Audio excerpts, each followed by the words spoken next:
ప్రముఖ billionaire Elon Musk ఈవీఎంలపై చేసిన సంచలన వ్యాఖ్యలు భారత్లోనూ ప్రకంపనలు రేపుతోంది. అమెరికా ఎన్నికల్లో ఎలక్ట్రానిక్ ఓటింగ్ మిషన్లను రద్దు చేయాలని మస్క్ వ్యాఖ్యానించగా భారత్లోనూ ఈవీఎంల పనితీరుపై రాహుల్ గాంధీ అనుమానాలు వ్యక్తం చేశారు. దేశంలోని ఈవీఎంలను బ్లాక్ బాక్స్గా అభివర్ణించారు రాహుల్.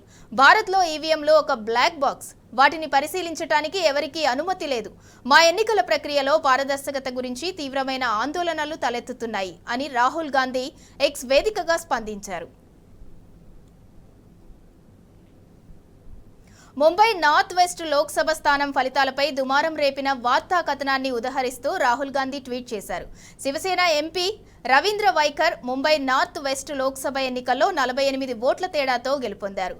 ఇప్పుడు ఆయన గెలుపుపై వివాదం నెలకొంది. అందుకు జూన్ 4న పోలింగ్ కౌంటింగ్ సెంటర్ బయట ఎంపీ రవీంద్ర వైఖర్ బావ మంగేష్ ఫోన్ వినియోగించారు. ఆ ఫోన్ వినియోగించటం వల్లే రవీంద్ర వైఖర్ 48 ఓట్ల తేడాతో గెలుపొందారనే ఆరోపణలు వెల్లువెత్తాయి. ఫోన్లో ఓటీపీ సాయంతో కౌంటింగ్ సెంటర్లో ఉన్న ఈవీఎం మిషన్ ఓపెన్ అయ్యేలా టెక్నాలజీని వినియోగించినట్లు పలు జాతీయ మీడియా కథనాలు చెబుతున్నాయి.